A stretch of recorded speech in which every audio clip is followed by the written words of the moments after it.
My name is Caleb Turner. I'm 30 years old, and most days I spend covered in sawdust. I work with a remodeling crew around Denver, Colorado. Nothing glamorous. I install cabinets, repair drywall, replace flooring, and spend an unhealthy amount of time carrying furniture that people somehow insist belongs on the third floor. It's honest work, and honestly, I liked it. The work kept my hands busy. My thoughts were another story. For 7 years, my best friend had been Sophie Hayes. Sophie was 31, funny, stubborn, and somehow capable of turning empty rooms into something beautiful. She worked for a boutique event company and had built a reputation for creating unforgettable weddings and corporate parties. She noticed details everyone else missed, including my terrible taste in blankets. People constantly assumed we were together. We always corrected them. No, I'd say. Sophie would smile and add, if Caleb and I were dating, I would have forced him to buy matching dishes years ago. That answer had worked for 7 years, until she found her apartment. It was an old brick building near Cherry Creek. Fourth floor, no elevator, beautiful hardwood floors, huge windows, and approximately 400 stairs designed by people who hated furniture movers. The day after signing the lease, she called me. Caleb. No hello? I need a truck. I laughed. So romantic. And muscles. You know how to flirt. Are you coming or not? Wouldn't miss it.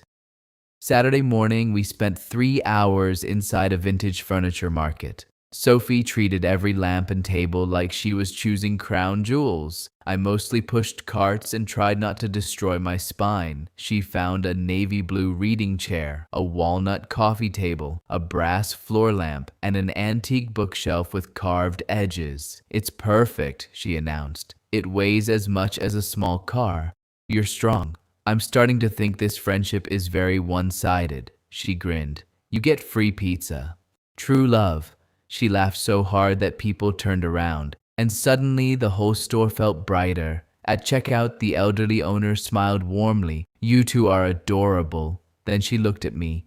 Your wife has wonderful taste. Without thinking, I smiled. She usually wins every decorating argument. The woman laughed. I laughed, but Sophie didn't. She froze. Color rushed into her cheeks. After the owner stepped away, Sophie quietly whispered, I wish that wasn't pretend. Everything inside me stopped. I looked at her, but she was staring at the receipt, and before I could say anything, she walked toward the exit.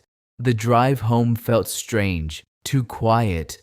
I tried joking. My wife seems awfully serious today. Her eyes stayed fixed on the window. Please don't call me that. Her voice was soft, but especially not if you're joking. I tightened my grip on the steering wheel. Sophie, it's okay.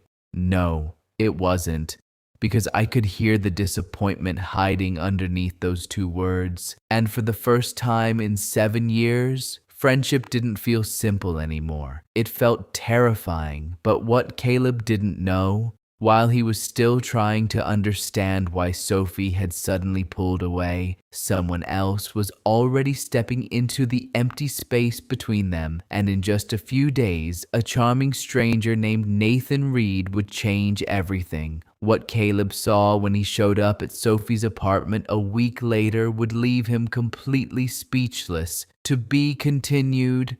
Part 2, coming soon.